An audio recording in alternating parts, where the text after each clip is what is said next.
Hello, and welcome to day 2 of the 2021 Virtual Water Leaders Summit, coming to you from Milwaukee, Wisconsin, home of the world champion Milwaukee Bucks. As you can imagine, it was a short night last night and a lot of celebration. It was a great evening.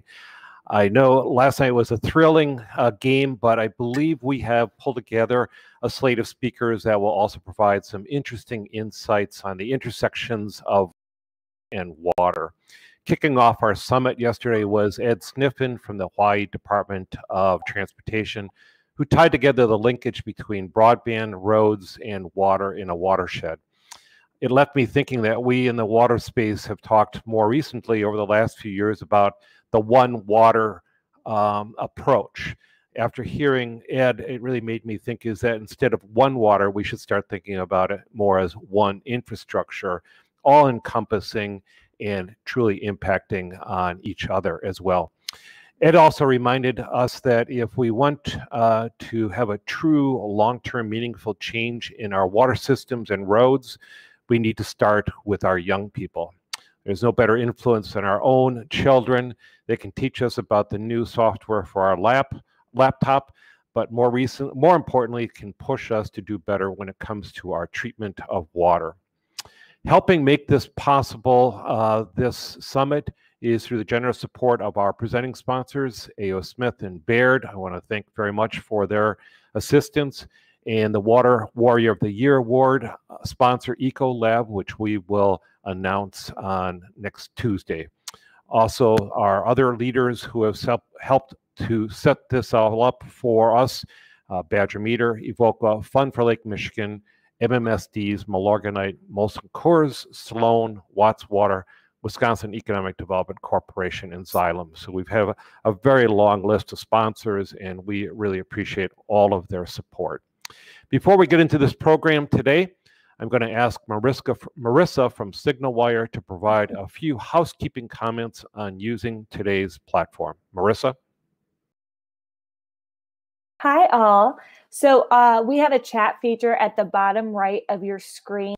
There's a little blue and pink bubble. You click on that and start typing any questions, any comments that you have throughout today. If you have any technical difficulties, in the top right-hand corner of your screen, you will see a question mark. If you click on that, you can start typing to any of our support team members, and they'll help you solve any issue you may have. During the Q&A, if they choose to take questions by raising your hand and calling on you, there's a raise your hand function at the bottom of your screen. Click on that. It'll highlight your name for us, and we'll call on you to take your questions. Otherwise, you can just type them in the chat. Thank you. Thanks very much, Marissa. To begin today's program, just as we did yesterday, we are going to start off with one of the pitches from our startup small businesses who participated in our Brew 2.0 program last February. We wanted to use this platform, this summit, to be able to introduce you to 12 remarkable companies from the US, Canada, and Chile that participated in our reinvented post-accelerator program. So we had presentations, one at the beginning of the session yesterday morning, and then at the end you'll see another one later at the end of this program. So to learn more about the Brew 2.0 program on our website and to get more information, look at our website for more details coming out this fall. We will also be announcing applications for our next cohort. And let's start it off with Charles. So Charles, if I can bring you in and to welcome you as our moderator. We've worked with Charles Fishman for several years as we have redone our summit several years ago. And what we're looking at doing is to be able to have more engaging conversations. There's no PowerPoints that you're going to see during our summit anymore, but it really is being able to bring everybody together through some thoughtful discussions. So with that, Charles, thank you very much for your leading this session, and I'm going to turn it over to you. Thank you. Good morning. Good morning, everybody. On screen, we've got three people I'm going to introduce: Johnny Olson from Horrocks Engineering, Susanne DesRoches from the City of New York, Aimee Flannery from the U.S. Department of Transportation. I want to pause a minute and say thank you to a great organization that you guys should write down the name of, Circle of Blue. Circle of Blue is a news organization devoted just to news about water and water issues. I am sitting right now in the offices of Circle of Blue in Traverse City, Michigan. They're a 20-year-old organization. I go to the Circle of Blue newsfeed every day or every other day. You're always surprised by the water news. Sometimes it's not good, but they also find ways of telling solution stories. And they've been very generous with allowing me to use the office while I'm up here in Michigan. For those who are curious, that is an actual green screen behind me. If you've heard the phrase green screen in your life, we worked, the technical staff of the Water Council and I worked for 2 hours on Monday trying to get the image we wanted behind me. We did not succeed. So if I change my camera angle a little bit, you can see that it is an actual green screen. As soon as I'm done today, I'm going to work for Pixar. Animation is my next mission. I'm delighted with to have the honor to host these three folks, and I hope we're going to unleash really interesting stories and insights. Two of my favorite topics: road building and radical change. They actually just repaved our street in front of our house in Washington, D.C. I've always been fascinated by the machine that literally carves the pavement off the road, 2 inches deep. It was literally in front of my face. So I'm a 9-year-old boy at heart. Johnny Olson is a senior engineer now at Horrocks Engineering. He's been designing and building roads since 1991. He's with us because of these terrible floods in 2013. He's with us because, just look at it. That's why he's with us. But in 2013, there were devastating floods in the state of Colorado. He was head of a road division at that point. 70% of the damage was in his region. He was also the incident commander for the immediate recovery from the floods. He'll tell you what that was like. And also, he was then put in charge of rebuilding the roads that were destroyed. 100 miles or more of road completely wiped out. That's Johnny Olson. Beneath him, Aimee Flannery. Aimee Flannery is a program analyst in the Office of Research in the Office of the Secretary of the U.S. Department of Transportation. She started life as a PhD in engineering from Penn State. That was in the early 90s. She went and became a civil engineer as a woman in the early 90s. And by the way, a first-gen college student. I imagine that was a little bit of a journey. Then she went on to more than a decade as a professor at George Mason. Then she leaped over to a decade working at an engineering firm. She's now in DOT, so she's seen this problem of water and roads and how to manage the relationship between them from all sides.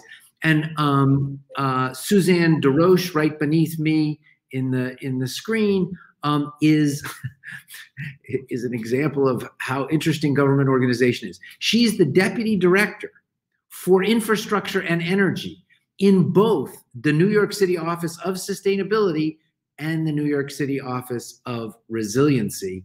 She started life as an industrial engineer, as an industrial designer, went back and got an environmental degree from Columbia, and then she joined the New York, New Jersey Transit Authority, where she was the first head of sustainability for New York, New Jersey Port Authority back in 2019. We're going to hear a little bit about that as well. Now, She's just got a really modest and focused job helping New York City adapt to all of climate change. So those are our three folks. The advantage of this virtual world, we would all rather be in Milwaukee, even though we do indeed fear the deer. You can put your question in the chat when it occurs to you. Yesterday, we got both questions and comments. We will read some of both. Aimee has to jump right at the top of the hour. I think we'll wrap up and start taking questions before that.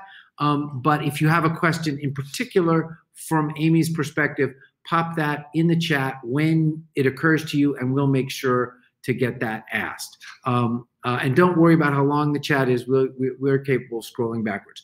Okay, let's get underway. Johnny, take us back to those floods in 2013. What did nature do? What was the result on the ground? What were you looking at as it happened 24 hours later, 48 hours later? Thanks, Charles. Thank you for letting me be here. A roadway engineer at a water conference. Come on, that is just like amazing, isn't it? We're breaking the silos, right? You know, getting rid of those silos, cylinders of excellence working together. But I will start with, I had to get rid of the PTSD when you started talking a little bit. I mean, it was 2013, but here it is 2021, and we're finishing our last roadway project. They're just completing the last flood project. So that's a good sign that recovery does happen fast. 2013, it was funny. I was driving with the division administrator. We're out east in Colorado. We're looking at projects. It started raining. And I thought, wow, this is interesting. It's September. We don't have monsoons aren't in September. We get a few rains.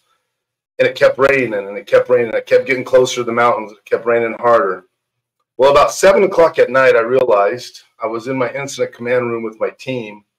And we already had 2 people we lost by 7 p.m. that night. It started at noon, and by 7 p.m. that night, we lost a person over in the St. Vrain, and we lost a person over in the US 34 Canyon, Big Thompson.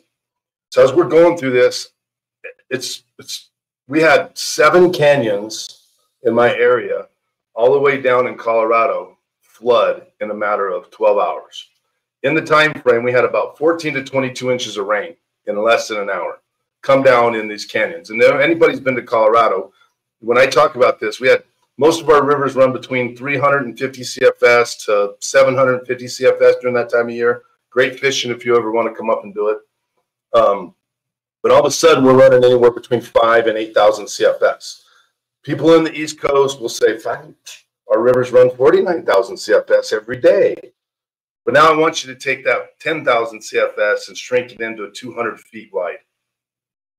And it's running fast. And we're steep canyons. The rain came down, saturation, water all of a sudden in the canyon in less than 2 hours. It rose from knee deep to probably about some places 30 feet deep. And man, was it moving. So we started right away in the response.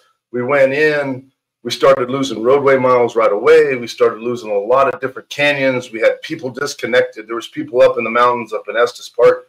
They were stranded. No, nothing. They couldn't get in or out.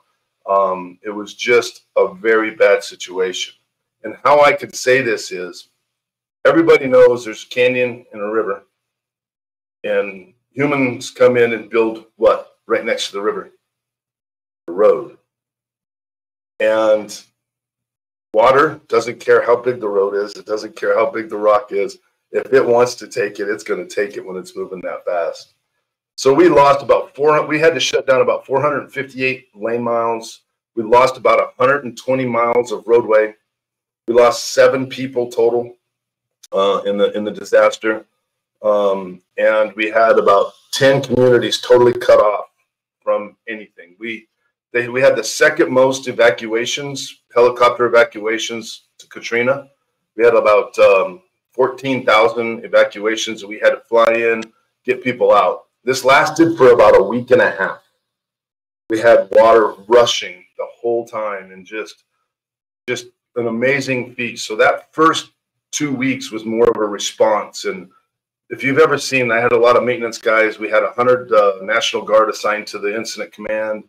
We set up, and I had maintenance guys out there doing roadblocks and helping their communities do rescue and recovery, but they come back in after a 12-hour shift.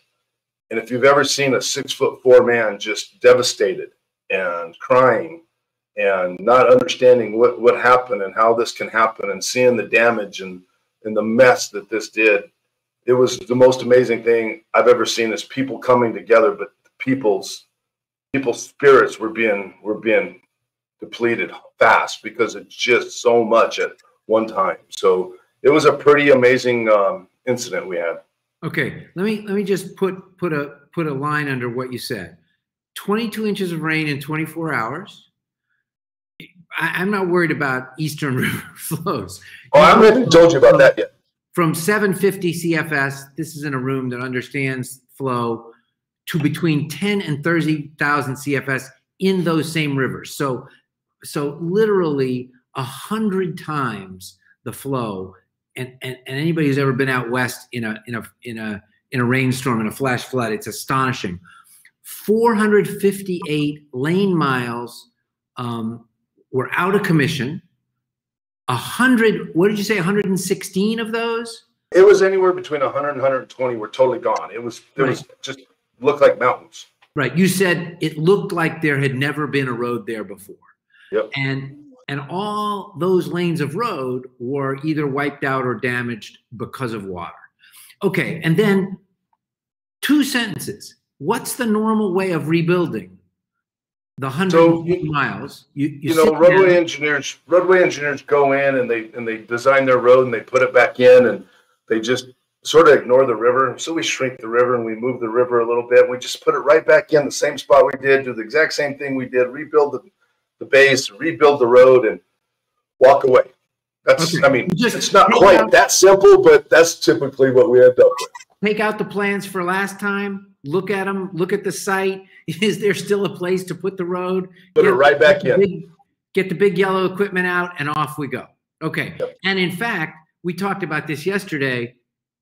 If for anybody who doesn't pay attention to this, North Carolina's Outer Banks Highway, Highway 12, has been rebuilt 6 times in the last 9 years, sometimes twice in the same calendar year. And God bless the engineers from NCDOT. The head of that division says, my job is to rebuild the road when nature washes it away, right? Not my job is to think about what we're doing here. My job is to rebuild the road. Aimee, you actually ended up in Colorado around this event. Tell us what you were up to at that moment in your career and how you came to start driving a repaving machine. Yeah, they've never done that, luckily. So I was working for a firm at the time, AEM Corporation, that does a lot of work in the water wastewater sector. And we had developed with AWWA, which is a organization familiar with this group, a standard to help do proactive assessments of risk. So if you're thinking about asset management, you could look at what threats may be surrounding your assets. You were doing this for the world of water, nothing to do with roads. Exactly. You've got treatment plants, you've got culverts, you've got all kinds of infrastructure. What risk is it? Yep. And so we were trying to think, we knew that the transportation sector was moving towards risk-based asset management, and we wanted to be able to crosswalk the knowledge and experience that water wastewater had and bring it into the transportation sector. And when we saw what happened in Colorado, I was living in Colorado at the time, we saw kind of like maybe there's an opportunity here to try to, in the middle of this disaster, take what's in the Federal Highway Emergency Relief Manual, which looks for resiliency and future designs, but doesn't necessarily provide a methodology. Maybe we could apply the methodology that we had from water wastewater to the transportation sector. And so we worked extensively with Johnny and Federal Highway and the Division Office of Colorado Division Office of Federal Highway, as well as headquarters, for about 18 months, putting together the process that would be acceptable for the Federal Highway Emergency Relief Program and sort of mimic the work that was already ongoing in the water wastewater sector. Okay, hang on one second. Methodology is one of those words you guys are comfortable with that covers a lot of terrain. Yes. What was the idea in water wastewater, and how did you, the short form of how you imagine jumping it to roads, because you told me what you guys did, and I was amazed that this wasn't how it worked in general. What was the quote unquote innovation? The innovation was that there wasn't a process, there wasn't a mathematical process to sort of forecast threats. And so what we were trying to do is say, here's this road, for example, US 34, the canyon that Johnny was referring to that was wiped out. Here's this facility that we lost already 40 years ago. So that might not sound like a lot to many people, but 40 years is within the lifespan of a roadway, and we shouldn't have lost it twice. So we lost it twice. And as Johnny said, do you go back and build it the same way, or do you try to think about what's surrounding that roadway now? We have more runoff because we have more homes. We have more population in the area because of the boom that's been happening in Colorado since about the 2000s, early 2000s. And so we have all of this additional runoff that's hitting that roadway. So does it make sense to build it the same way we did in 1970 or 1960, the last time we lost it? Or does it make sense to think about where we stand today and try to build a facility that could withstand where we may be going for the next 50 or 100 years? And just to be clear, that's so commonsensical, but it actually wasn't how the world of roads worked at all, or the world of water. It was wiped out 40 years ago. It was wiped out last week. Let's pull the blueprints. Let's look at the site.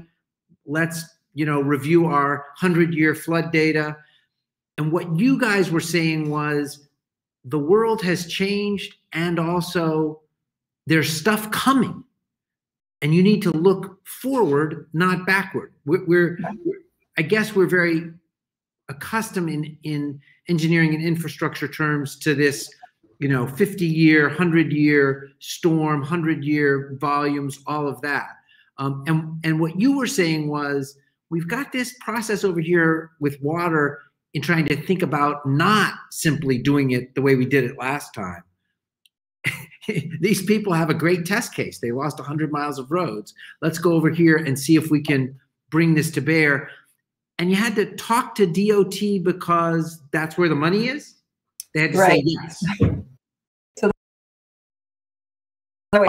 made reference to resiliency, but didn't have a methodology or a process or equations, for an easy way to put it, equations to actually run the analysis to say, an additional 20% investment could result in a reduction in losses in the future. That part was missing. So we were working with CDOT, and kudos to Johnny for being forward leaning, because there's not a lot of people in transportation agencies who are willing to sort of stick their neck out. And he had to stick his neck out to say that we want to try something new, because we want to think about this in the context of, as he mentioned, lots of people are in their own backyard, picking up bodies and looking at lost homes, and they're thinking to themselves, how can we do this in a way that protects this in the future? Because we like our backyard, we like our neighbors and our communities. We don't want to lose them again in the future. So it took a little bit of innovation to think about that. You just said two things that are really important. We're going to go back to Johnny, but I want to underscore that one of the keys in this is that the economics changes. You have to be willing to say, somebody says, we know we can rebuild it the way we built it in 1974, plus inflation, here it is. And then Johnny says, actually, we've worked with Aimee, we've worked with our design engineers. If we spend 20% more and design it differently, it won't wash away the next time. And that's a hard conversation. How do you know? You're saying spend 20% more, save 100% the next time. And somebody is saying, come on, man, this, everybody needs money. So, okay, Johnny, tell us how this looked on the ground. You had two stories that I kind of wanted you to tell. The first one involved what it meant to think about 20 years, 50 years, 100 years, and how that was changing. There was a bridge and there was water volumes. Do you remember the example I'm thinking of? Yeah. State Highway 144. Is that the one you're talking about, where we had flooded and it's just out in the flatlands? So that's where it got up to 50,000 CFS, where it usually runs 750. So we're running the Mississippi in this location, and it spreads out. It's really wide. And we were down there, and we lost this road back in '85. The river flooded, and then, you know, the road, it overtopped the road, and we lost it. So we lost it again, but we lost like 2 miles of road. We didn't lose just a section. We lost the whole road. And we were there, and we were down there designing that road, and my team came to me, and Aimee was on board about October 15th, and we're still running through this process, and we knew we had to do something. So Aimee jumped in, and you know, she swooped in and gave me some things and some things I could do, and we started looking at resiliency at this location. I think it was our first one, 144, wasn't it, Aimee, where we were like, hey, okay, we put back everything back in 60 days. We recovered, we got the roads open, but we still had a whole bunch of recovery to do to build it back. And we started looking at a situation and what we can do, and we said, okay, we're going to do this a little different. We're not going to fill it, just put dirt back in and let it overtop again and lose it again and again and again, because this was a pretty perpetual site. So we went in and we started evaluating with Aimee, looking at alternatives, using her cost benefit tool. How can we do something? And do we want a 100-year? Do we want a 500-year protection? Do we want a 50-year protection? Looking at the cost. This is what it's going to cost to do it every 5 years. This is what it's going to cost to do it every 100 years. And doing this evaluation with data, not just, oh, we know it's better, but we have policy people that they're not engineers, that we had to try to explain what we were going to do. So we've come up with this solution. We rebuilt this roadway. We built it on rock down in the flatlands where there's no rock, but you run the calculations and it said, hey, it's better to do this. We won't lose it again. So 2013 goes by, we rebuild this road really nice with filter material so water can get through, with big rocks, put the roadway back up. 2015, it flooded again. Guess what? We didn't lose that road. So that different design and that different way of thinking, we can't change Mother Nature, but we can change the way we think.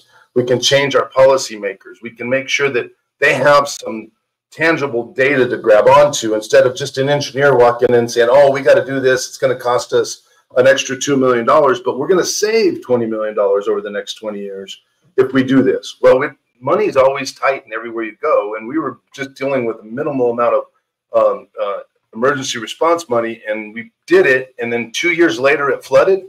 We had the same situation. We did it just up the river, not too far, with the US 34 bridge. We had to build a bridge where there wasn't a bridge because it kept flooding and washing it out. And we built a bridge, and the same thing in 2015. Guess what? We didn't lose any of the roadway. Same amount of water, same everything. So 2 locations in 2 years, we proved the point that we had the right calculations and the right data. Okay, and I want to put a pin in something to come back to, which is how do you get credit for that savings? You know, that is the bridge that didn't wash away, the road that didn't wash away. Someone somewhere needs to have a whiteboard that says Johnny and Aimee and CDOT spent a little extra money 4 years ago, but look, we didn't have to spend $40 million this weekend because that bridge survived, right? So hang on to that thought. Okay, Susanne, I apologize for you not jumping in yet, but here we go. You know this world very well. Tell us first how you came to be the head of sustainability, the first head of sustainability for the New York, New Jersey Port Authority back in 2009, and of course say good morning and hi to everybody as well. Great. Hello, everyone. I don't live in Colorado, but we have our fair share of stories to tell about different types of disasters that we've had in New York City.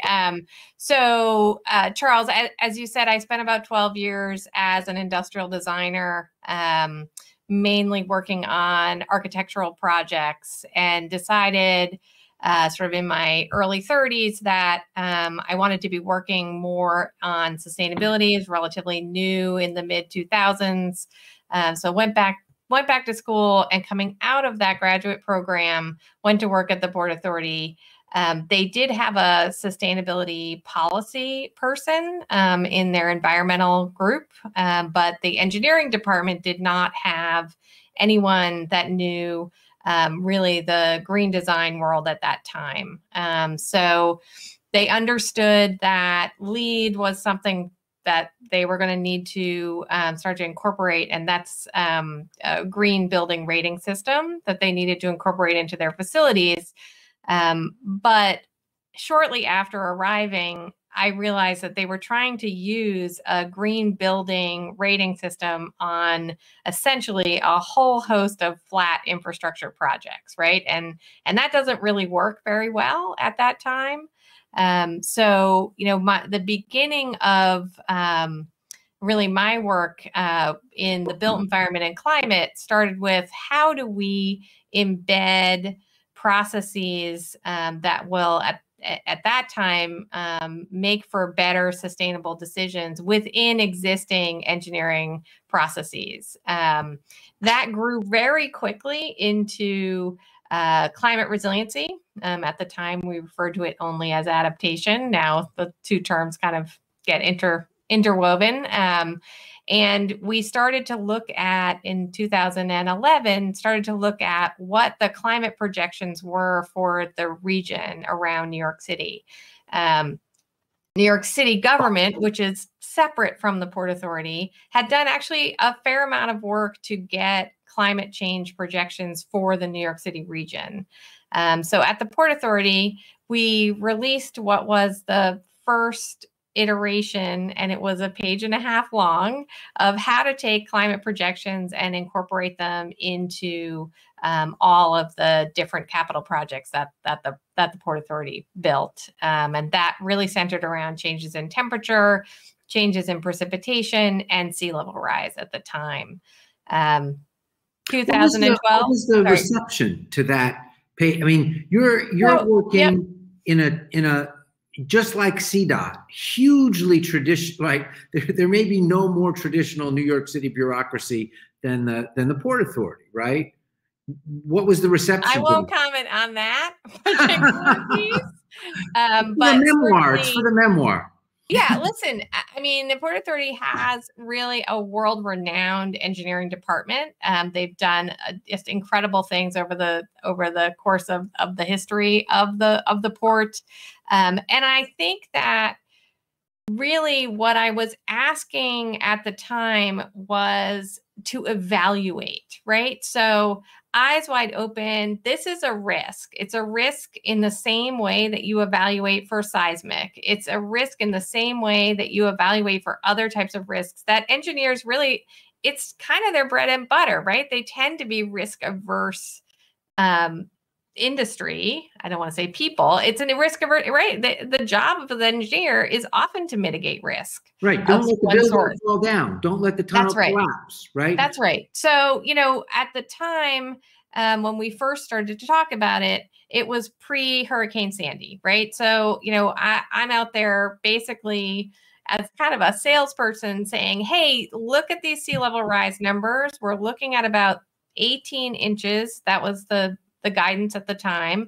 Can you incorporate another 18 inches into your whatever facility it is that you're building? Almost all the Port Authority facilities are on the water.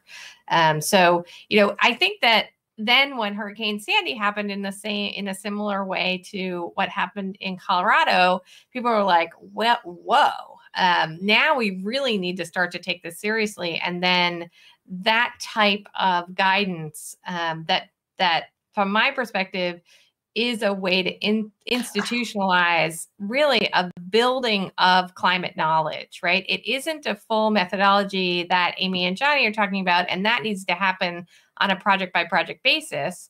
But the climate resiliency design guidelines that the Port Authority has, and then I also worked to produce for the City of New York, is that future-looking data, that future data that needs to be incorporated into projects that we build today.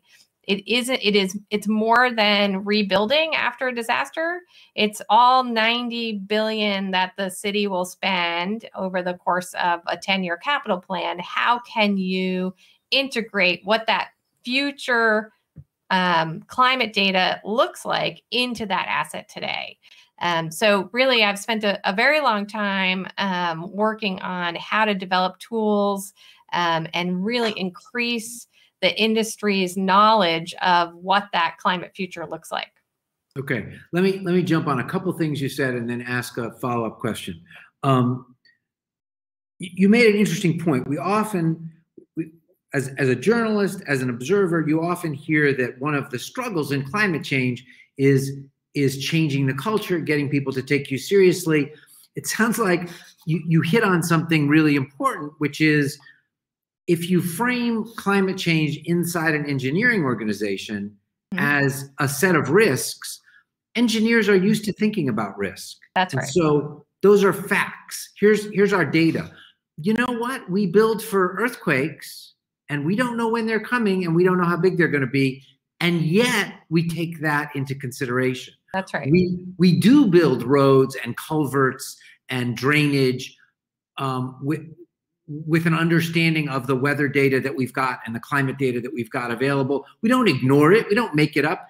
By the way, here's a new set of data we need to be thinking about. So I'm always thinking about how do you actually get people to change and to adopt new strategies. You said something really interesting. So let's just jump you to the city of New York. But you said something interesting to me. You said, if you say to an engineer who's designing a runway or a wall or a basement, sea level rise is going to be between 10 and 72 inches. Can you please incorporate that?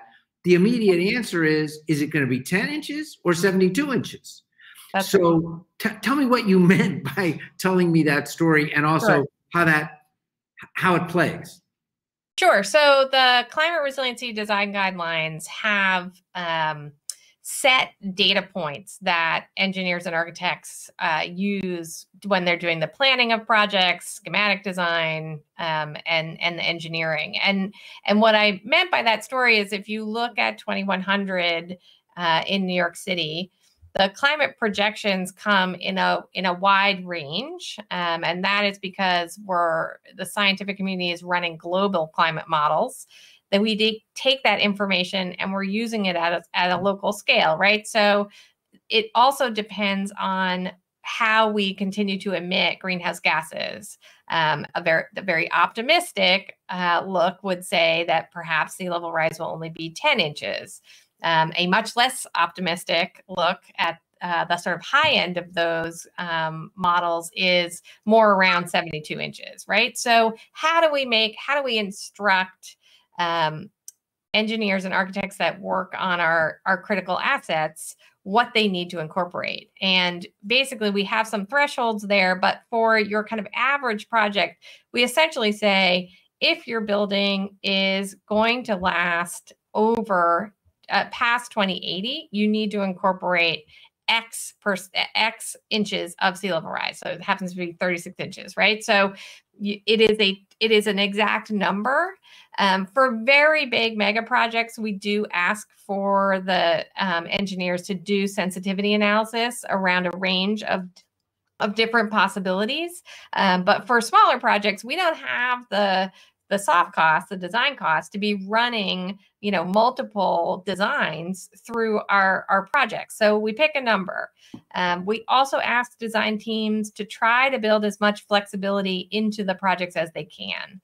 Again, same as CDOT, we have a lot of budget constraints, right? So we also ask them to run a BCA, and we provide a tool for them to be able to do that on, any engineer architect. It's a very simple tool on smaller projects just to do that cost benefit and see what risk are we buying down.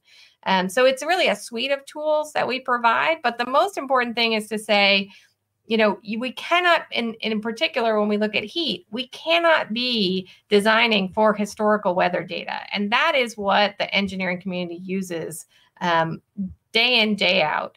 They look at historical heat, temperature in particular, and they design to that. We are saying, no, here's the new, these are the days over 90 degrees. Here's your wet bulb. Here's your dry bulb. These are data points that we've extrapolated out into the future, and require that projects now incorporate them.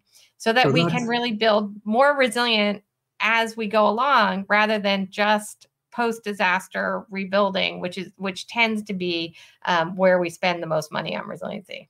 Right. You're again, a lot of things in what you just said. You're saying we need to stop looking backwards. We need to use the data we've got in models and teach people, teach may be the right word, insist that people get their data looking forward. And of course, sadly, what's happened this year, the Texas storm, followed by the Northwest U.S., the Pacific Northwest heat, the fires, that's making an impression on people that design guidelines, it's a little harder for them to make. I should have started with this, and I'm sorry I didn't. Aimee said to me, I thought this is the motto of this panel, maybe we don't need to let it get destroyed in the first place. Maybe we don't need to let it get destroyed in the first place. But Susanne, we're going to come back to you, but I just want to underscore two things. You have kind of a double role with double roles. You help New York City and its $90 billion capital spending budget for the facilities that New York builds. But you also now, as a city official, are helping develop rules for all private development in the city and what that has to look like. And you're working on existing buildings, government and private, and future construction, government and private. So there's a lot of frontiers to be pushing forward. Do I have all that right? Yeah. So, and we don't spend a lot of time on this, but that's not all resiliency. So I would say that when we look at what we're pushing in terms of the private sector at the moment, we're really looking at decarbonization of our building stock. I think that we will, now that the city has in April, the city passed a local law making the climate resiliency design guidelines mandatory for city property and city capital projects after a pilot period. So now that we have that in the works, it's like the beginning of the green building and deep decarbonization work where, city governments often adopted LEED as a standard, and then that has expanded into building codes and standards. So we're at that beginning point where we have the guidelines. They are now mandated for city facility use, and that will start to move into building codes that then really get, at least at the beginning, new construction to be more resilient. We do have sea level. So just to back up, we do have sea level rise requirements in our building code already. That happened post Sandy as well. So again, it's there are a lot of different tools. Right, but getting city government to do the right thing not only is an important step because of the scale of New York City or any city in its community, but also then you can say to people, here's why we're doing it. Go look at that library. Go look at that bus terminal. Go look at that arena. This is how it works. Okay, hang on one second. Yep, go ahead. Sorry, hold on to your point. Aimee, what happened with the Colorado experiment? And you're now kind of in some ways at the top of the pyramid. That may not be the right way of thinking about it in power terms, but what did Colorado seed across the rest of the transportation world, or did it? And do people do now what Johnny Olson and CDOT did in 2013 routinely, except in North Carolina? I would say it's not routine yet. I think we did work with Iowa DOT, post a 2019 flood event that occurred there that wiped out part of their infrastructure, part of their interstate system, actually. So we worked with them, one other state in an emergency sense. There are a few states that are looking proactively and trying to put a more quantitative approach to this methodology. And that's the hard part that Susanne is hitting on, is that, until it becomes part of the way that we do business, meaning it's in our teaching materials at the college level. It's in our standards. It's in our design methods. It's really a challenge and a very time-consuming challenge for engineers and planners to try to incorporate it sort of on their own. So that's, I think, where the industry is moving now. There is a lot of traction that's happening in our voluntary committees that we have through the Transportation Research Board. There's a lot of research going on to develop standard methods and standard approaches so that each state doesn't have to go out on their own and do it or develop their own methods. And so that's something I think that I'm very hopeful that we'll see over the course of the next 10 to 20 years. And it takes a while to kind of steer a ship or move a ship in a different direction. But I think we have some traction, and Suzanne's been part of that as well. There's a lot of energy behind wanting to move the industry towards this sort of proactive approach to threats. But we're on our way, but we're not there yet. And just to push back just a little bit. First of all, it's been 7 years since Colorado. Now you're talking about 10 more years. That is a long time for something that to an ordinary person seems a little commonsensical. What's the mood when you go to the Association of State Transportation Departments, when you go talk to Kansas? I think I can't remember whether it was you, Johnny, or you, Aimee, who said. I think it was you, Aimee, who said just before the floods in Colorado, the head of assets for CDOT said, we don't have climate change in Colorado. That's a coastal thing. Yes. And so I wonder, I mean, you can impose stuff, but it's easier to get people on board if the attitude has changed. Do you see a different attitude than in 2013? I think a good example of this is we have a series of conferences that are related to resilience and climate change in the transportation sector that's sponsored by the Transportation Research Board. And I've attended 3 of those now. And the first one that I attended was, if I remember correctly, 2014 or so. And there might have been 50 people that attended. And this last one that we had right before the pandemic started, I think there were over 350 participants.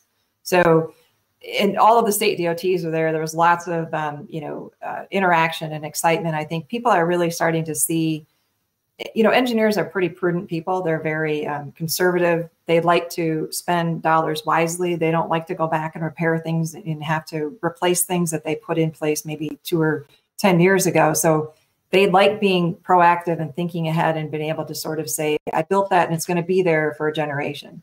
So I think there's a lot of support for the process. It just takes a while to get the cogs sort of moving in terms of standardizing the method to be able to do the projections. And that's not an easy lift. As Suzanne said, a lot of the climate information is not geared at the local level application. And that's one of the things we're working with NOAA and others to try to move those models to be more applied to a pinpoint versus sort of globally, what is happening in terms of what am I supposed to do with this data? It doesn't Charles, can I add to that? Absolutely. So I'm an engineer, and we're all engineers on this call, and our job is to protect life and safety, do no harm, right? That's what we do. That's what engineers do. And I will tell you, as an engineer, I would have designed it to save and never be removed, but we got budgets, right? So the decision makers, and the engineers are going to do what they need to do, and they're in this new way of looking forward instead of doing predictions from the past. And what are our threats and what are our risks? Engineers will buy into that, right? And they'll do that, but then they got a budget. So how do you get the decision makers, the people that hold the control of the dollars, to say, we're going to go ahead and now we got to protect these assets. Now it's becoming an asset thing, right? Why should we spend $200 million there when I got $500 million total on this one bridge when I can do 10 bridges instead of 1 and maybe 2 bridges with the other remaining money? So it's given decision makers. You got engineers now working, having data, quantitative data, bringing it up, and then letting the decision makers now say, this is important for this asset. I got an example. We had a place in our canyon that if we repaired it, it would have cost us $300 million. I have $400 million for all the roads. But if we repaired it, it was going to cost us so much that we couldn't do it. So we said, we're going to go ahead and let that fail. We replaced our detour route. We replaced 2 bridges to protect against this climate change and these things. So we said, we're going to get people around, because it's not only owner cost, it's user cost. It's connectivity. It's life. It's safety. So we said, we're going to let this fail because it's only $10 million to replace it. We're going to do a $12 million bridge that's not even in an asset program to connect people so we can come back in the future and build this. It's worth doing this. So it gives decision makers, and you're starting to see decision makers and executive directors and people say, wow, this makes sense. We can use it for our asset program. We can do risk. We can do threat. And engineers are just like giving them data now. Now, before it was like, oh, it's going to do this, and we did it. We are actually using data, working with our different divisions. In Colorado, new design standards, there's the decision makers are saying, wow, this is cool. Okay, let me underscore something you're saying, though. You're actually saying that engineers are changing their role in this process, and we need them to. We need them to say, okay, this is how you would think we should do it, but here's the pot of money. That's not changing. Let's think a little differently. Here's 3 options. And we can do any of these. We actually recommend this alternative one because it's going to last longer. It's a little more expensive right now, but to fix the one you want the way you want it fixed, you'll use up all the money. And so, but that's a step for engineers. It requires not only a different mindset, but you have to be willing to literally have the conversation. And I assume that takes a little work. It's a lot of work. Okay, Susanne, let's just make this clear. It takes a lot of work. Right, and we've got a question in the chat, which we'll get to in 1 minute. A lot of this involves how you teach engineering and how you teach engineering, not just on the CAD CAM, but effective engineering means being able to work inside the organization and get things done and get new ideas cracked open. Susanne, you guys, I want to just bring this in, even though it's a little leap topically. You guys have put in place new legislation in New York City that requires as you said, the decarbonization of buildings. Buildings are whatever the first or second biggest source of greenhouse gases in the country. That's not really well understood, but heating them, cooling them, water in and out, all of that energy. But now the details aren't being written in a city hall office or a Susanne DesRoches office. You're working with the community of developers, building owners, real estate people to develop the details. Tell us a little bit about that, because nothing meets resistance more than telling real estate people how they've got to do it. And you guys are taking a different approach. So happy to talk about that. I did just want to add in the previous conversation that I think coming down the road, there is going to be a legal discussion about ensuring that you are informing your client of climate risk, right? And that's something that I see brewing and people are talking about, that as a licensed engineering professional, that if you are not bringing that climate risk data to your client, that there are legal aspects to that. So I think that that's kind of a topic that actually for the future, but is both important and could be helpful to those people. Yeah, okay, absolutely. Hold on 1 second. Aimee Flannery is going to have to jump in about 1 minute, and I just want to say thank you to her in case we don't get back to her. She's got a commitment at the top of the hour. Aimee, thank you so much. We wouldn't have Johnny or Susanne or yesterday Ed without Aimee. So Aimee and Aimee persuaded me that roads were a topic for a water conference. So thank you, Aimee. Thank you. I'll hang on for about a minute or two, and then I'm going to jump. So Susanne, jump back into this question of how you get the people who are going to be affected by the changes and also need to do them involved in the process. Sure. So what Charles is referring to is the Climate Mobilization Act that the city passed in 2019. And the signature law of that package was something called Local Law 97, which caps the greenhouse gas emissions of large buildings over 20,000 square feet.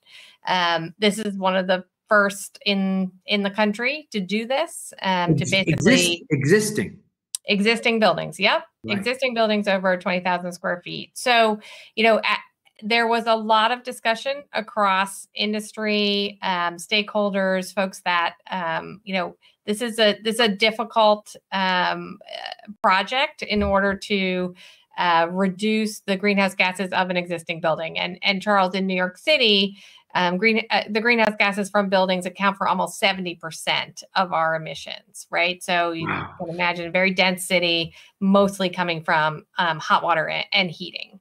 The rest is transportation and other sources. So, I think that what you're talking about here is listening to lots of different voices in order to craft that law. And then what's happening now, which is that there is an advisory board working through the details of how that law will be implemented. And that is the Local Law 97 Advisory Board. And that's made up of a very diverse set of voices in order to make sure that the implementation of that law is informed by the folks that are actually going to be affected by it. So what do you tell us what you hear from them? What is Depends on the topic. Thanks, Aimee. Great to see you. Hey, Aimee. Depends on the topic. I think one of the main issues that we need to resolve quickly, and I know this is a water conference, but the way that you establish your target is somewhat based on the electricity that the building is consuming and how green or brown, as we call fossil fuel-based power, that energy is. And so when we look out into the future, we need to be able to say that electricity is going to come in at this percentage of renewables. And so I think that, establishing that in a 2030 timeframe gives building owners information about how their energy efficiency or energy electrification, sorry, I'm just having a thing pop up, their building electrification is affected by the grid cleanliness. So again, there are many topics being discussed, but what that future grid looks like is one of the ones that's essential to get to an answer. Now you're saying you're using electricity as a stand-in for greenhouse gas impact, at least in part, and then one thing I can do is rely on sustainable electricity to reduce. I can fix my building itself, but I can also change the sourcing to reduce. Yeah, right. So just to put this in less theoretical terms, right? We're heating our buildings with natural gas-fired boilers, on-site boilers, right? Typically in New York City, that's what's used. We need to transition that to electrified heating. Heat pumps are the preferred technology. The electricity being used by that heat pump needs to also be clean, and we need to implement energy efficiency in that building, so we're just using a lot less power as well, right? So that's the picture that we're trying to get to.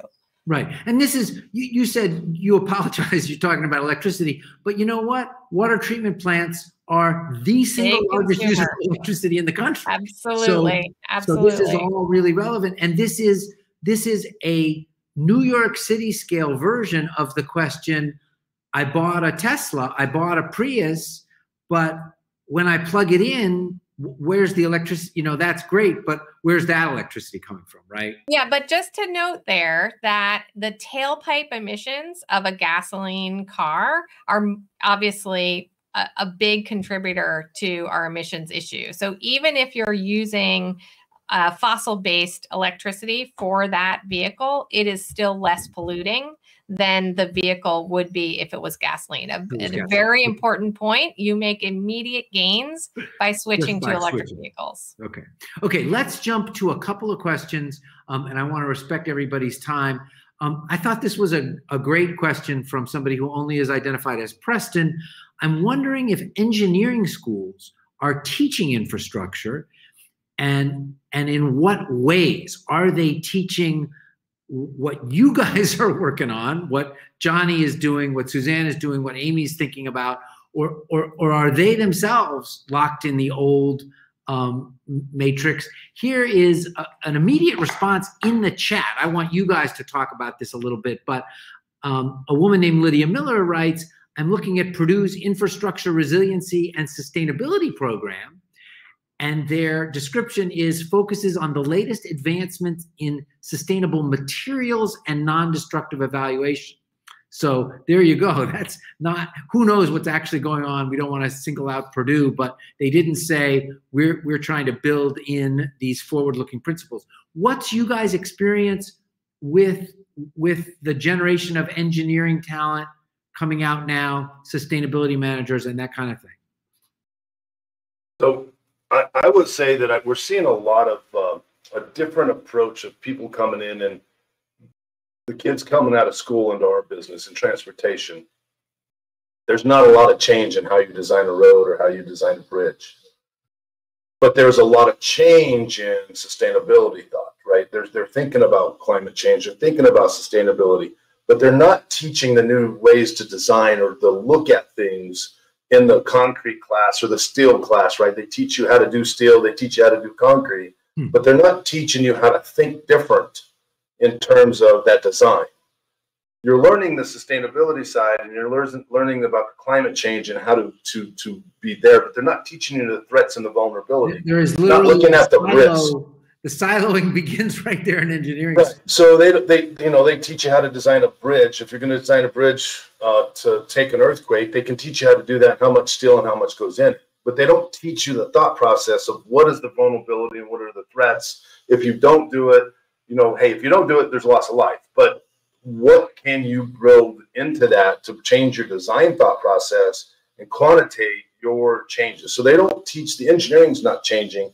They're coming out into the industry with a new sustainability and climate change thought process, and they're talking about it, but they don't know how to incorporate that into their design standard like Susan was talking about earlier. They're getting better. Once they get into industry and they start seeing that, they're starting to understand it. But I don't know if schools are actually, I haven't seen anybody come out and say, Johnny, we listened, we saw your risk and resiliency program, and we put in threats and vulnerability, we run a BCA, and this is what we think we should do. That's not happening. Okay, we're a little bit halfway there. Susanne, you're building these standards. Does anybody ever come to you and say, can you teach this? So I don't teach in engineering school because I'm not actually an engineer.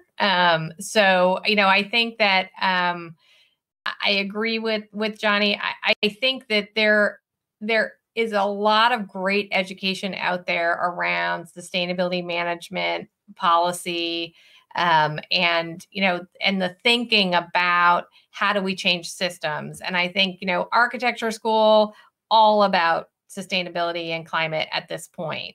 So, I think it does take time. You heard Aimee talk about some of the work that's happening at the National Academies of Science Transportation Research Board. I think that the industry groups that engineers really lean on are moving in that direction. So AASHTO, ASHRAE, ASCE, they're moving in that direction, right? And if the standards boards start to move in that direction, it will move into the educational realm. But I think it's also really important that engineers learn the core engineering, right? Like, we're not saying that we still need to know how steel and concrete cement work. class, right? Like, you need to know how it works. Right. We rely on that knowledge base. But I do think what Johnny is saying is right.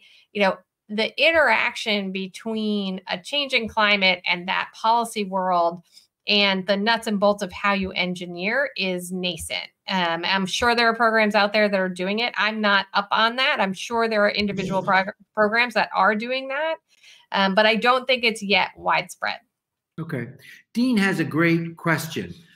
In addition to getting the mindset to look forward, essentially at the engineering operational level, how do we modify the way we tell this story, the messaging, to get policy decision makers on board? And I would almost frame it slightly differently do you guys have any experience with senior people changing their minds? Oh, I see what you're up to. I understand the data and I see what the solution is. Okay, I was resistant to this, but the explanation makes sense. I think one of the things Dean and I talk about all the time is you can get the science and the solution right in the world of water, as an example, but if you get the messaging wrong, toilet to tap, you don't get to do the science or the solution. And so I'm curious how that, you know, when you tell the story, Susanne, I mean, you're dealing with people who own 3-story buildings and the mayor of New York and the governor of New York State. So how do you work the messaging? It's a really great question. And I think that I would say over the course of the last decade has really shifted, right? So when I started talking about incorporating sea level rise, 10 plus years ago at the Port Authority, there was the messaging needed to be only risk-based, right? But the problem was that we weren't seeing that risk in live yet. I think that now, and unfortunately, all predicted by the climate models, we're seeing risks that are compounding, and we're seeing them across the whole country to the point in which, and Aimee was talking about one of these conferences that we were both at, and we had a panel of 4 of us. Each one of us had experienced a very difficult natural disaster personally, right? So I experienced Sandy in my husband's business. It flooded while we were in the space, right? And when you talk to people around the country, you're starting to see that everybody, it touches all of us. And so the messaging becomes actually much more personal about how are we going to live in this new climate? And how do we make sure that we're designing livable, modern spaces that actually are inhabitable? So it becomes a very different and much more targeted personal message than when it felt a bit more theoretical that climate change was something that was going to happen in 2050. Well, sorry, we're here. It's happening. We see it on the TV every day, multiple disasters around, in our country and around the world. So, I think that I joke about sometimes I would just call it future weather, which climate scientists would not be terribly happy about. They're not going to be happy with you. They're not going to be happy with me. But, whatever the messaging is at the place that the person making the decision is at is where it's at. And you need to come into the room, knowing what that decision maker where they are in their own thinking and adapt to that. And one of the things, I was an engineer and then I became a policy. I was the deputy director. So I went through the engineering, through the policy. I went through the disaster. I was did normal roadway engineering, normal water, did all that stuff through my career. Became a policy person, right? And now I'm an engineer at a policy level. And I have people trying to say, hey, you remember that disaster in 2013? People's memories go away. We're not New York. We don't get torrential rains. We don't get coastal rise. We get fire, flood, avalanche, right? So our threats are different. So that flood that happened in 2013, we haven't seen another flood like that. And we might not see it again. So then you have new policy people coming in. So here's a person that was an engineer that put the roads back together, going to policy and trying to explain to them the way I found the best way to show them, because people's memories dissipate. People in Pueblo that didn't see the flood, they're like, what flood? That didn't affect us. Right. Once you're affected by a disaster or you've lost life or you see something that really changes your thought process, you start to change the way you feel. I mean, when you get a fire, the turbidity in your water is not usable after a fire because of all the ash and all the mica dust that come up and all the things that happen after a flood. It turns up things that have never been in the river. Well, pretty soon you don't have drinking water because you can't clean it, because you can't settle the turbidities, you can't get anything out of it. So when you start seeing people affected, like Susanne said, and people start saying, hey, there's something to this. So the message is, I hate to say this, you capitalize on a disaster to show people what it is. Because if you don't have that message, people will, well, it lasted a couple months. we're good. I got connectivity. I got my drinking water. The fires are put out. Let's go camping. You got to make sure that when you're selling the message, people understand what effects it has on the greater community.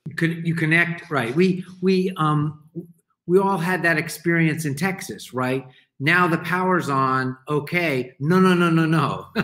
Here's what caused this. Let's connect the dots and not leave ourselves vulnerable. I mean, I was going to say, as Susanne, as you were talking, it's too bad that it requires a personal experience, even with public officials, for this to hit home. But maybe it's not. Maybe it's not too bad. Maybe that's how you make a strong impression on people. And if that's what's required to make change, okay, as you said, whatever works. Okay, a final thought from each of you. I had this question written down. You guys have both been doing this a long time. If you don't want to answer this question, pick your own final words. But what I'm wondering is, you all have been through the learning process, and Susanne, you're wrangling with people every day that you're sort of trying to pull along. For people who are willing in their own organizations, in companies, in utilities, what's some good advice that would help them skip 3 steps that you had to work all the way through, right? Is there a way of accelerating, given what you both know, is there a way of accelerating the adoption of these resiliency, sustainability guidelines into your daily work that skips some of the interim steps, because we're in a hurry now?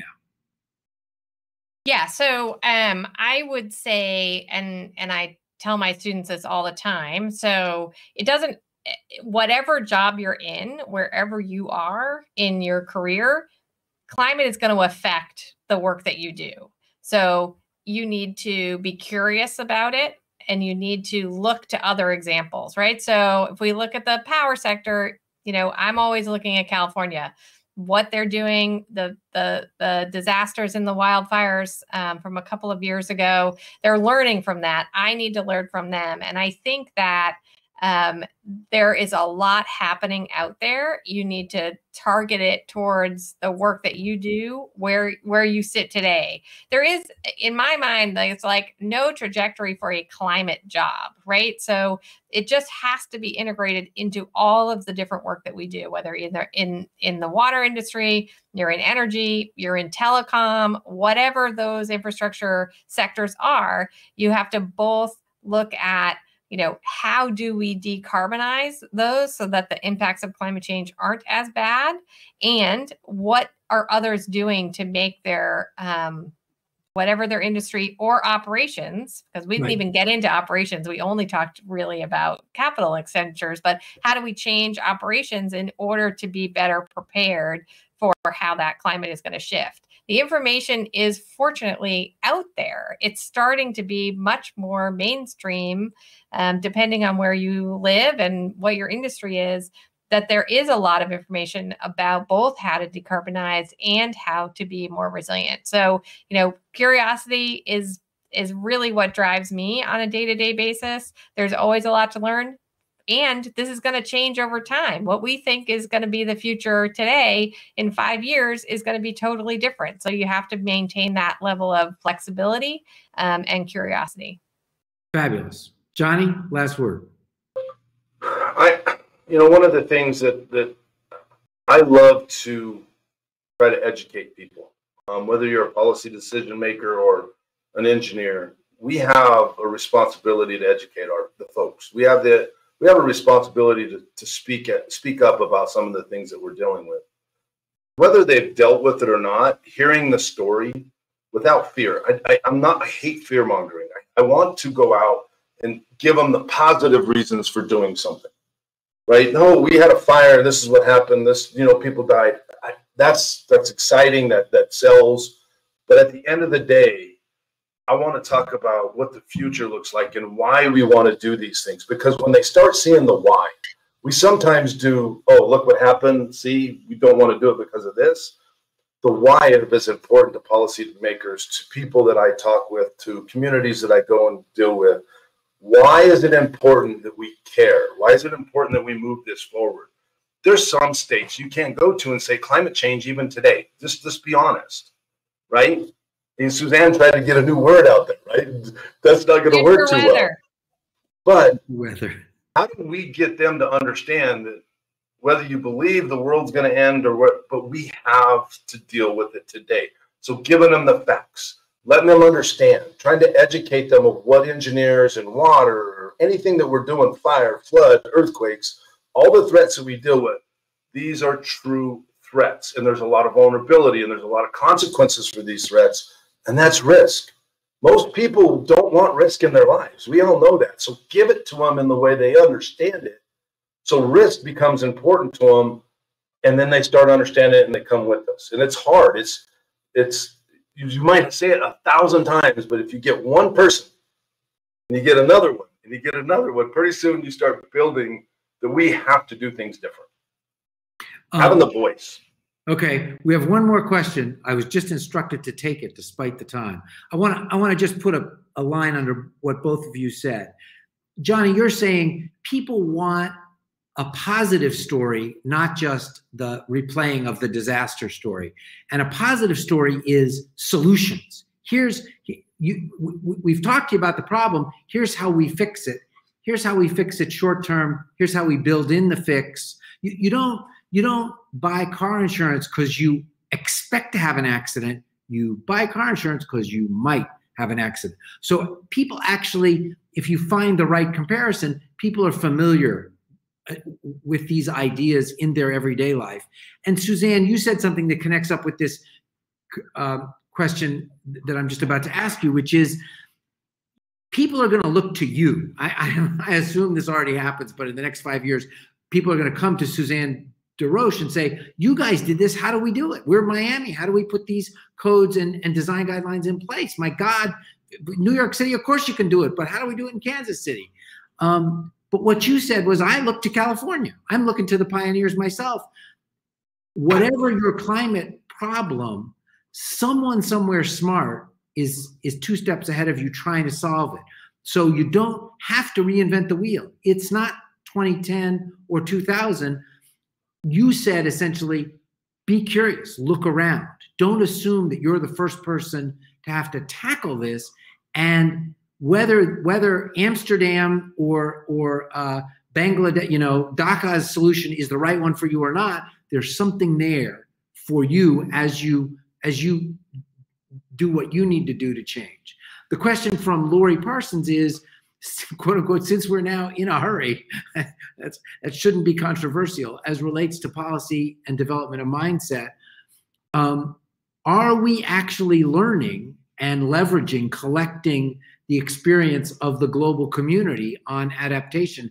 Boy, wouldn't it be great for there to be a clearinghouse of climate infrastructure adaptation solutions? Anyway, are people reinventing, or are they learning from what other people are doing, and what gets in the way?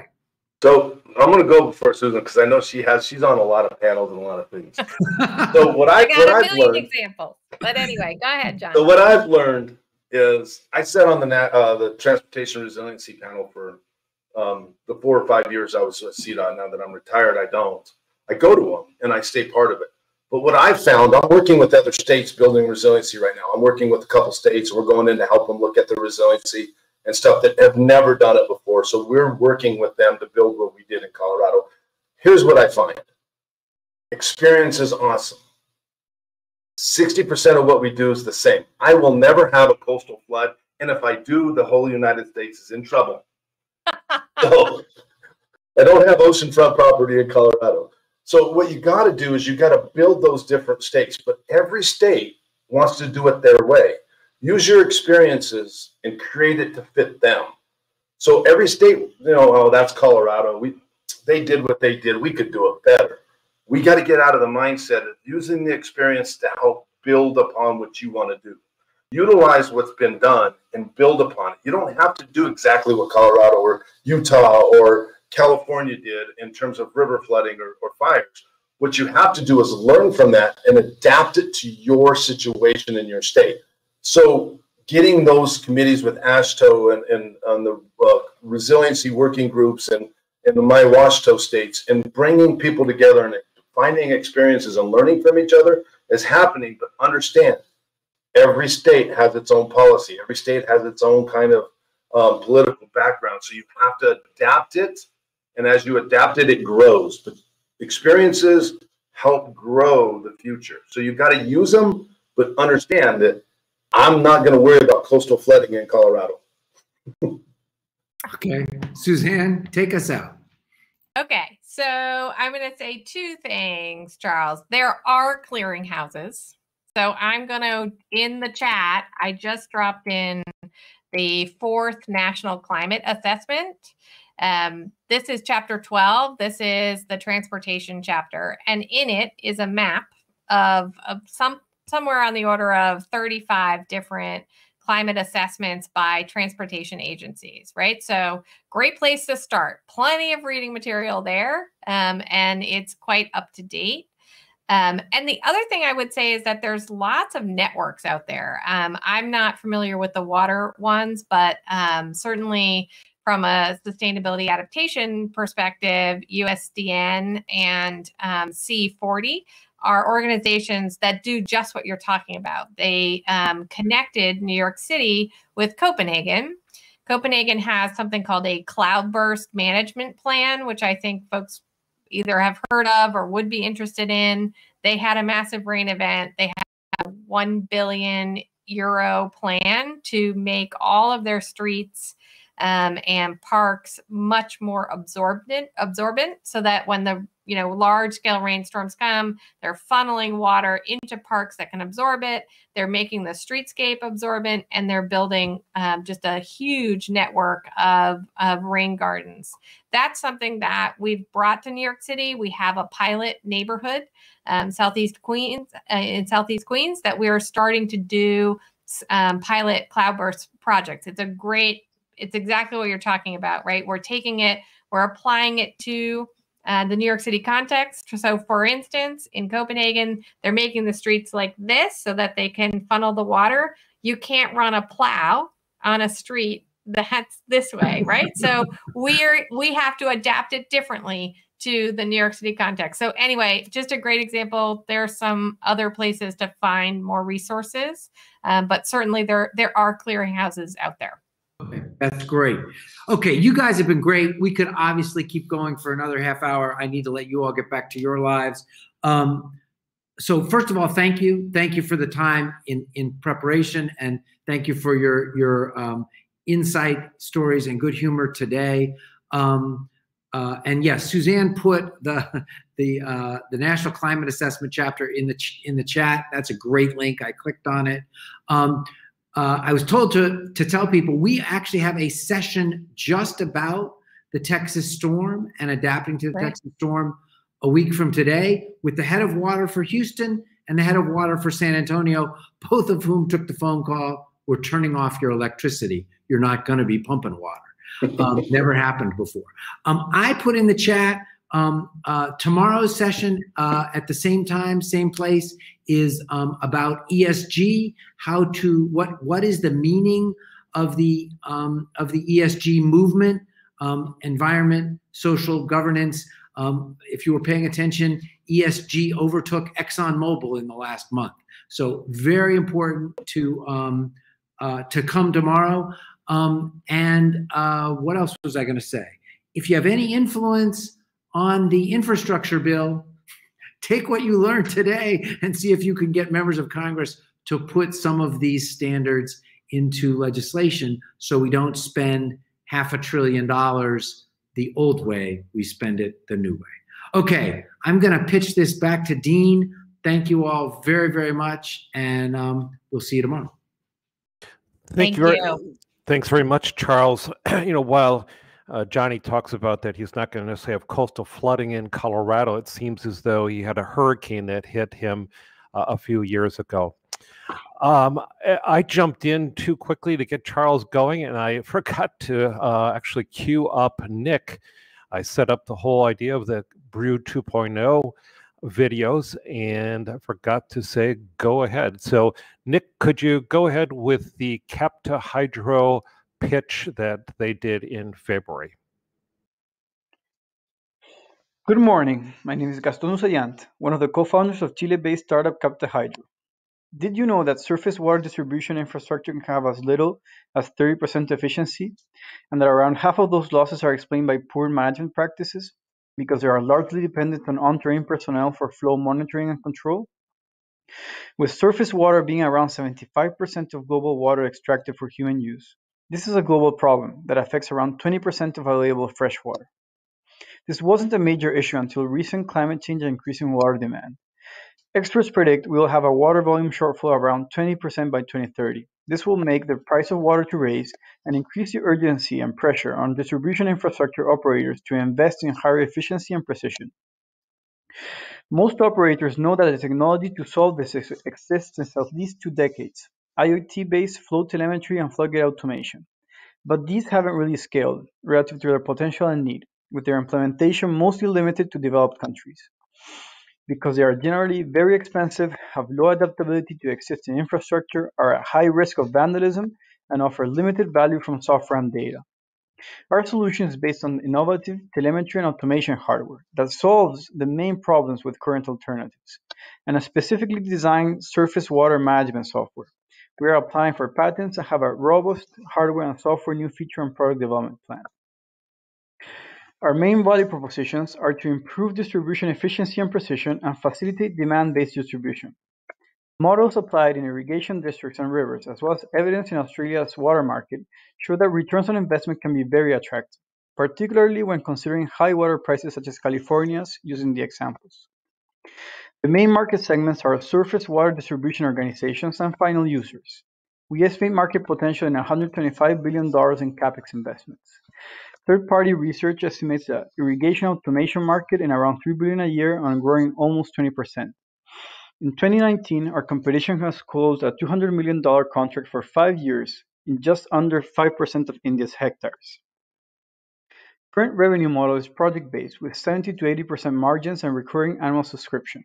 One major goal is to transition to full service model for higher net present value, recurring long-term contracts, and new database services. Important points are that the infrastructure customers are either subsidized or government, may need hundreds or thousands of hardware units, have significant network effects, high switching costs, and high impact potential. Although there are many companies that offer part of the solution, there are only a few integral suppliers, and the main global competitor is Rubicon Water, an Australian $100 million a year company. Our main competitive advantages are our hardware designs that are more modular to implement, our anti-vandalism, adaptable to infrastructure, and up to 50% lower cost. In 2021, we aim to scale our sales 4x from around $500,000 to $2 million, of which we will have around a third committing by now. We will continue with new hardware product development and IP protection, as well as focus more on software value add. We aim to commit our Series A by the end of 2021, and internationally, we aim to consolidate presence in Mexico, as well as pilots in the United States, Peru, and Argentina, and India. The founders successfully executed a major pivot 3 years ago and have worked for over 7 years together. Our 15-person team comes from Chile's top universities and has all main positions covered. Our board has exit, corporate, and high startup growth experience. We're looking for investors that may be interested in our Series A and give feedback on key milestones for us to be investable. We are also looking for potential partners in the United States and to have conversations with customers regarding their surface water management challenges. Thank you for your attention. That's great. Appreciate Capta Hydro and their video and their pitch to us. You've been able to get some information from both Stacy and Karen about how you can find out more about Brew 2.0, and of course getting in touch with Karen about if you're interested in introductions to these companies, as well as information about the applications that will come out later this fall.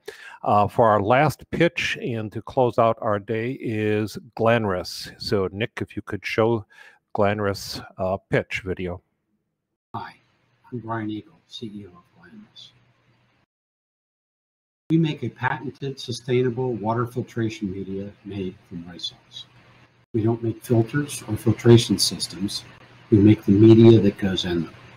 You can see our media in the background of this picture. Our media is better, faster, and cheaper than competing products. So what problems are we solving with our media? Industrial users need low-cost, fast-acting filtration media, and they're under a lot of pressure from their shareholders, customers, and chief sustainability officers to find green alternatives. Residential users are also looking for affordable, sustainable solutions to ensure that their water is safe and free of heavy metals like lead. And if we're going to quickly address climate change, we need cost-effective ways to reduce greenhouse gases through methods like carbon sequestration, which our media does. The market for filtration media like ours is roughly $16 billion and growing at 15% a year. Our go-to-market strategy is to address the industrial market first. This is any company that uses water in their process and needs to clean it before or after its use. We've just this month launched our volume production capabilities. We already have several customers and our number of pilots planned to start soon with companies like VW, BASF, and others. The residential market for whole home and pitcher systems requires NSF certification, which we will have by May. We are already in test with a major pitcher company and with several carbon block manufacturers. The municipal market has long sales cycles and will be our last market entry. Our key advantage is that we combine the organic removal properties of activated carbon with the metal removal capability of ion exchange resins, but at a significantly lower price and without the use of plastics. Additionally, our media does not foul in the presence of oils or solvents, and we operate in a much wider pH range. Our media is green and sustainable. No harsh chemicals are used to produce it. We're a drop-in replacement of existing media. No additional hardware costs are required. And we can easily be made wherever rice is grown. In terms of cost, we're about the same as low-end activated carbon, but activated carbon doesn't remove the solid metals. To do that, you need ion exchange resin beads, which can cost 10 to 40 times our media. We've done a number of trials comparing our media to what's on the market today. In this trial with an automobile parts manufacturer, we were competing with a 4-step process that included a chemical coagulant, a sand filter, an ion exchange filter, and lastly, an activated carbon filter. In the first column, you see their existing results showing the percentage of contaminants removed. As you can see, we outperformed them in a single pass through our media. We were up to 20% more effective in 1/3 the time at 1/10 the cost. Better, faster, cheaper. We have an amazing management team assembled, each with over 30 years of experience in their related fields. We are currently raising $3 million at a pre-money valuation of $6 million. We have $2 million already raised and are looking to close the round by April. Thank you. Thanks to Brian and the Glanris team. That was his presentation last February, and I know that they have progressed quite a ways. In fact, I recently heard that they've hired a new person to help with their sales as well. So great congratulations to Glanris and their success as well. So that's going to end our program for the day 2. Tomorrow, as Charles said, we will be tackling ESG with 2 individuals, one from the investor side, one from a corporate standpoint, and getting their perspectives on what is ESG and how does this impact water companies as well as businesses as a whole. So thanks very much for joining us today, and look forward to seeing you at 9 o'clock Central tomorrow on this channel. Thanks. Bye, everybody.